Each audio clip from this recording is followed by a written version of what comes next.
తిరుపతి ఎప్పుడు వెళ్ళినా ఎప్పటికప్పుడు కొన్ని చేంజెస్ వస్తూనే ఉంటాయి. అయితే మేము లాంగ్ బ్యాక్ ఎగో మేము బుక్ చేసే టైంలో తిరుమల వెళ్ళాక కొన్ని మిస్టేక్స్ వల్ల అకామిడేషన్ అండ్ దర్శనంకి ఇబ్బంది అయింది. అవేంటో ఇప్పుడు ఒక లుక్ వేద్దాం.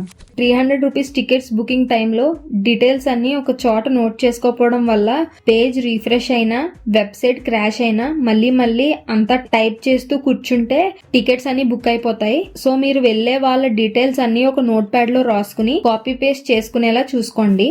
ఇది ఫస్ట్ పాయింట్. సెకండ్ది, మీకు స్లాట్స్ ఈజీగా దొరకాలి అంటే నైట్ స్లాట్స్ అంటే 3 PM స్లాట్స్, 9 to 10 స్లాట్స్ కొంచెం ఈజీ అవైలబుల్ గా దొరుకుతాయి.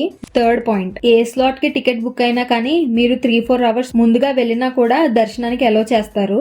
దర్శనంకి వెళ్లే టైంలో హెవీ లగేజ్ క్యారీ చేయొద్దు. ఎందుకంటే ఆ లగేజ్ ఇచ్చే టైంలో క్యూ ఎక్కువ ఉంటే టైం వేస్ట్ అవుతుంది. ఫోర్త్ పాయింట్, ఇది మెయిన్ ఇంపార్టెంట్. ఎందుకంటే మాకు ఇది తెలియక చాలా టైం లైన్ లోనే గడిచిపోయింది. మీరు లగేజ్ ఆర్ మొబైల్స్ లైన్ లోకి వెళ్ళేటప్పుడు తీసుకెళ్లొచ్చు. 1-2 మొబైల్సే క్యారీ చేయడం బెటర్. ఈ మొబైల్స్, బ్యాగ్స్, డిపాజిట్స్ మీకు లైన్ లో వెళ్ళాక ఫస్ట్ వచ్చే కౌంటర్ చాలా రష్ గా ఉంటుంది. కానీ ఇక్కడ డిపాజిట్ చేయకండి. అందుకే కొంచెం లోపలికి వెళ్ళాక సెకండ్ కౌంటర్ ఉంటుంది, అక్కడ కూడా డిపాజిట్ చేయొచ్చు. మేమైతే ఇది తెలియక ఫస్ట్ టైం వెళ్ళినప్పుడు ఫస్ట్ కౌంటర్ లో 1 అవర్ ఈ మొబైల్ డిపాజిట్స్ లోనే సరిపోయింది. ఇక ఇది ఫిఫ్త్ మెయిన్ ఇంపార్టెంట్ థింగ్. ఎంతమంది ఉంటే అంతమంది ఆధార్ కార్డ్, బుకింగ్ టికెట్స్. అలానే మెయిన్ ఇంపార్టెంట్ థింగ్ ఏంటంటే మనీ కూడా ఎక్కువ క్యారీ చేయండి.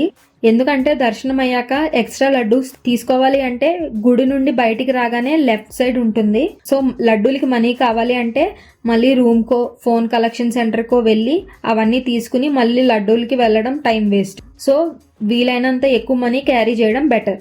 ఇక సిక్స్త్ పాయింట్, అన్నప్రసాదం మార్నింగ్ నుండి ఈవినింగ్ వరకు రన్నింగ్ లోనే ఉంటుంది. మధ్యాహ్నం 1 అవర్ తప్ప. మార్నింగ్ 8 నుండి నైట్ 10:30 వరకు జరుగుతూనే ఉంటుంది. మధ్యలో 4 to 5 బ్రేక్. ఇవి మాక్సిమం మేము దర్శనం టైంలో ఫేస్ చేసిన ప్రాబ్లమ్స్. సో ఇలా ప్లాన్ చేసుకోండి. నెక్స్ట్, రూమ్ బుకింగ్ టైంలో ఫేస్ చేసిన ప్రాబ్లమ్స్ ఏంటంటే 300 టికెట్స్ బుక్ చేసిన రోజే 3 PM కి రూమ్స్ బుకింగ్స్ ఓపెన్ అవుతాయి.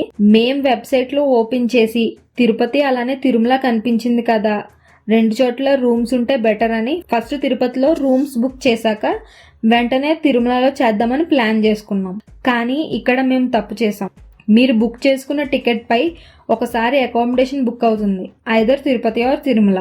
సో కొండ కింద ఆల్రెడీ బుక్ చేస్తాం కాబట్టి కొండపైన రూమ్ బుకింగ్స్ ఆప్షన్ చూపెట్టలేదు. సో ఈ మిస్టేక్ మీరు చేయకండి. కొండ కింద ఎలా అయినా ఎక్కడైనా ఆఫ్లైన్ లో రూమ్స్ దొరుకుతాయి, కానీ కొండపైన rooms very important. So booking టైంలో తిరుమల సెలెక్ట్ చేసుకుని బుక్ చేసుకోండి. ఇంకా last and final mistake, rooms ఎవరి మొబైల్ నంబర్ తో బుక్ అయింది ఆ పర్సన్ బుక్ అయిన టైం స్లాట్ కి 2 to 3 అవర్స్ లో రిపోర్ట్ చేయకపోతే రూమ్ మాక్సిమం ఇవ్వరు. సో ఇది మర్చిపోకండి. ఇలా ఈ మిస్టేక్స్ అవాయిడ్ చేసి అందరికీ ఆ ఏడుకొండల స్వామి దర్శనం బాగా జరగాలని కోరుకుంటున్నాం. అలానే సబ్స్క్రైబ్ చేసుకుని మా టెలిగ్రామ్లో జాయిన్ అయితే మీకు ఎటువంటి డౌట్స్ ఉన్నా అక్కడ మా అడ్మిన్కి మెసేజ్ చేస్తే మేము మీకు రిప్లై ఇస్తాం. ఓం నమో వెంకటేశాయ. And also please subscribe to our channel.